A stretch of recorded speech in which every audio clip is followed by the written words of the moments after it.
नमस्कार, स्वागत है आप सभी का। इंडिया न्यूज देख रहे हैं आप। मैं हूं आपके साथ पराग गुप्ता। सबसे पहले बात करेंगे बुलेटिन में दुर्ग से बड़ी खबर की, जहां पर गवाह को धमकाने पहुंचे हत्या के आरोपी की मौत हो गई। चाकू से हमले में आरोपी की मौत हुई है। स्थानीय लोगों का कहना है कि आरोपी के कारण इलाके में तनाव था। आरोपी के खिलाफ कई शिकायतें दर्ज थी। दुर्ग के कैंप 2 की ये घटना है। घटना आत्मरक्षा में हुई है या फिर साजिश थी, ये जांच का विषय है। तो ये बड़ी जानकारी इस वक्त दुर्ग से आपको दे रहे हैं। गवाह को धमकाने पहुंचे हत्या के आरोपी की मौत हो गई है। अब सवाल ये उठ रहा है कि ये घटना आत्मरक्षा में हुई है या फिर किसी साजिश को अंजाम दिया गया है। तो चाकू से हमले में मौत हुई है, ये बड़ी जानकारी इस वक्त दुर्ग से आपको दे रहे हैं। चाकू से हमले में आरोपी की मौत हुई है। बताया जा रहा है कि गवाह को वो धमकाने के लिए गया हुआ था और उसकी मौत हो गई। स्थानीय लोगों ने कहा कि आरोपी के कारण इलाके में काफी ज्यादा तनाव बना हुआ था। वो में श्यामनगर इलाका है, नहर पार के पास है ये इलाका।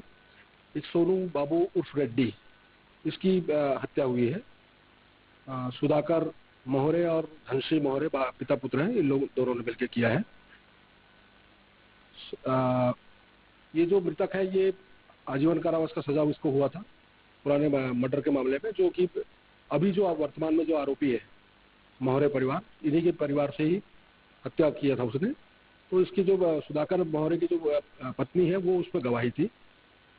3-4 महीने पहले ही मृतक का जमानत हुआ है हाईकोर्ट से, और ये वापस आकर के इसको किसी बात पे ध्यान रहा होगा कि इसकी गवाही पे मुझे सजा हुई है, किसी बात पे लड़ने चला गया। वहां पर लड़ने चला गया तो चाकू लेकर के गया था। वो चाकू वहां पर गिर गया, तो चाकू से इस लड़के ने, सुधाकर मोहरे के लड़के ने उसको वार कर दिया, जिससे उसकी हॉस्पिटल में डेथ हो गई।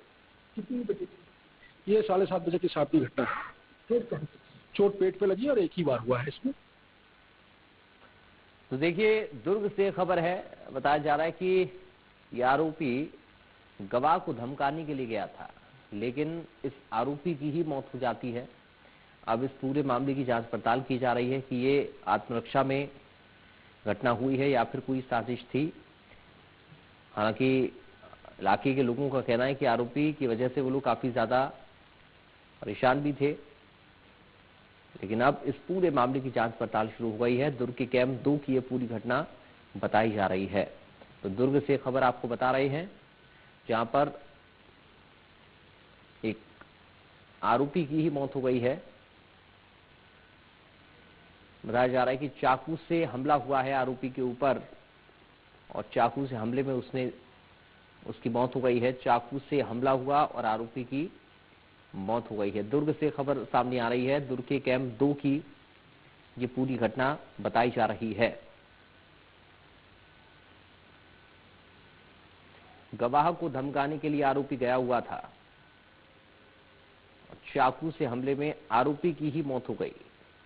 ये बड़ी खबर दुर्ग से आपको बता रही है। दुर्ग से ये बड़ी और अहम जानकारी मिल रही है। दुर्ग कैंप 2 की ये पूरी घटना है, जहां पर एक आरोपी की ही मौत हो जाती है। वो लाइन पर वैभव चंद्राकर हमारे साथ जुड़ गए हैं। वैभव, क्या जानकारी मिल रही है इस पूरे मामले को लेकर, जरा सिलसिलेवार तरीके से बताइए। कहना चाहूंगा, दुर्ग जिले में जो भिलाई का कैंप एरिया है, अधिकतर जो अपराधों के लिए भी जाना जाता है इस कैंप एरिया में, इस एरिया में कल जो है रात लगभग 8 बजे के आसपास ये हत्या की घटना हुई है। इसमें जो मृतक है वह पहले किसी हत्या के मामले में आजीवन कारावास की सजा काट रहा था, और वो लगभग 5 साल जो है सजा काटने के बाद उसको हाई कोर्ट से जमानत मिली थी, और लगभग वो 4 महीने पहले ही वो जेल से छूट के आया हुआ था। तो वो जब कल जो है शराब के नशे में, बताया मोहल्ले वालों ने जैसा बताया कि शराब के नशे में थे, और इस दौरान उनको ये लगा कि उनको जो सजा हुई है, वो जो सामने वाले जो पिता पुत्र जिन्होंने उनकी हत्या की, उनके परिवार में जो महिला है, उनकी गवाही से उनको सजा हुई है। इस बात को लेकर कल विवाद शुरू हुआ, और विवाद के दौरान वो चाकू लेके वो है जो मारने गया था, जो जिन्होंने गवाही दी थी, तो इस दौरान चाकू उनके हाथ से छूट गया, और पिता पुत्र ने जो है वह चाकू लेकर वो जो आरोपी था उनकी हत्या कर दी, और इस मामले में उनकी घटनास्थल पर ही मौत हो गई।